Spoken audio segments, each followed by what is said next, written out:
ልብን ድምት ያደረገው ለው ማለት ከንቱ በፈጣሪ ቸርነት እንጂ በእኛ አቅም ምንም መሆን እንደማይችል ትምህርት የሆነ ብዙዎችን በሲቃም ባያራጨ አንድ ለጆሮ ከበድ ያለ ወጥቶ ከመቅረት ያድነን ያስባለ በቅጽበት በተፈጠረ አደጋ ሕይወቱን ስላጣው ወጣት ማህበራዊ ሚዲያውን ስላንቀጠቀጠው በቲክቶክ በተባለው ማህበራዊ ሚዲያም እየጨፈረ ተንቀሳቃሽ ምስልን ባጋራ በሰዓታት ውስጥ የሞቱን ዜና ስለሰማ ነው ለቤተሰብ አንጀትን ቁርጥ የሚያደርግ ዜናም ተሰምቷል።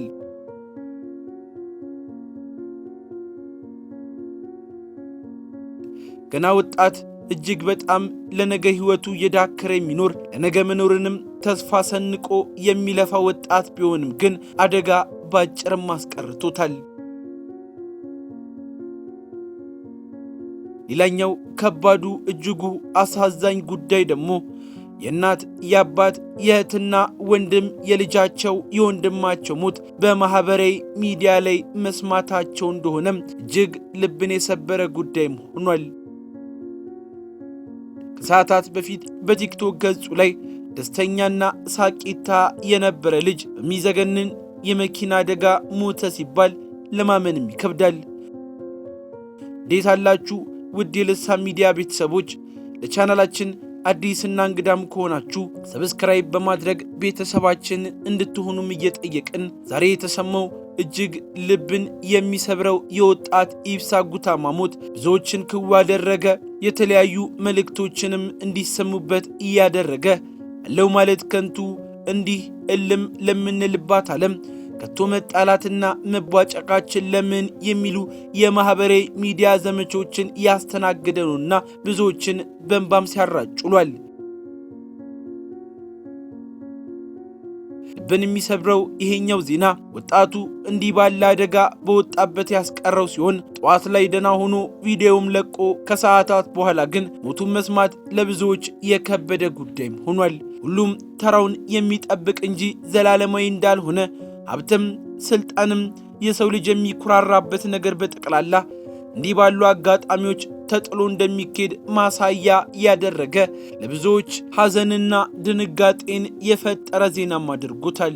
መኪና አደጋ ብዙ ወጣቶችን እየቀጠፈ በሚገኝበት በዚህ ሰዓት እዚህ አይነት አደጋ እንዲህ ለቤተሰብ ደራሽ ለነገ ተስፋን በሰነቁ ወጣቶች ላይ መሆኑ ልብን እምም ሳያደርግ የቀረም አይመስልም።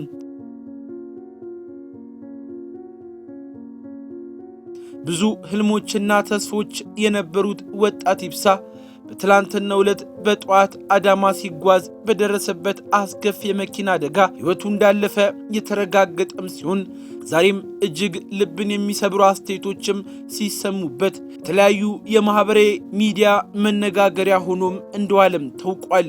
እናም መልካም ብዙዎች ያስተጋቡት የተለያዩ መልእክቶችም የኖሩም ሲሆን ወዳጆቼ ሕይወት እንዲህ ነች፣ እኛ ማለት እያንዳንዳችን እንደዚህ ነን፣ ዘላለም አንኖርም፣ ከደቂቃ በኋላም ምን እንደሚሆን አናውቅም፣ ለዚህች ሕይወት ነው ምንሰዳደበው፣ ምንባላው፣ ምንጣላው። እናም እንዲህ ባሉ ወጥቶ መቅረት የሚሰማባቸው ዜናዎች ልንመለስ ልንስተካከል ይገባል የተባለም ሲሆን አሁን ለሹፌሮችም ቢሆን የተለያዩ መልእክቶች ተልኮላቸዋል። እባካችሁ እያስተዋላችሁ አሽከርክሩ፣ ለራሳችሁም ለሌላም ሰው ሕይወት ተጠንቀቁ፣ ውድ ነፍሳችሁንም በድንገት አታስነጥቁ፣ ሌላውንም አትንጠቁ የተባለም ሲሆን ስለቸኮላችሁም አትደርሱም። መድረስ የፈለጋችሁት ቦታ ቀርማችሁ ብትደርሱም ብታረፍዱም ምንም ነገር ከልኩ ያልፍምና ባካችሁ ለነፍሳችሁ ስትሉ በጥንቃቄ ማሽከርከርን ዋና ተቀዳሚ ምርጫችሁ አድርጉ የተባለም ሲሆን እዚህ የለጋ ወጣት በድንገት ወጥቶ መቅረት ግን ዛሬ ብዙዎችን በእንባ ያራጨ የብዙዎችን ልብ ያደማ ታሪክ ሆኖም ተነግሯል። እኛም በልሳን ሚዲያ ስም ለመላው ቤተሰቦቹ ለጓደኞቹ መጽናናትን እንዲሰጣቸው እየተመኘን በድጋሚም ሰብስክራይብ እንድታደርጉን ቤተሰባችን እንድትሆኑም እየጠየቅን ለዛሬም አበቃን።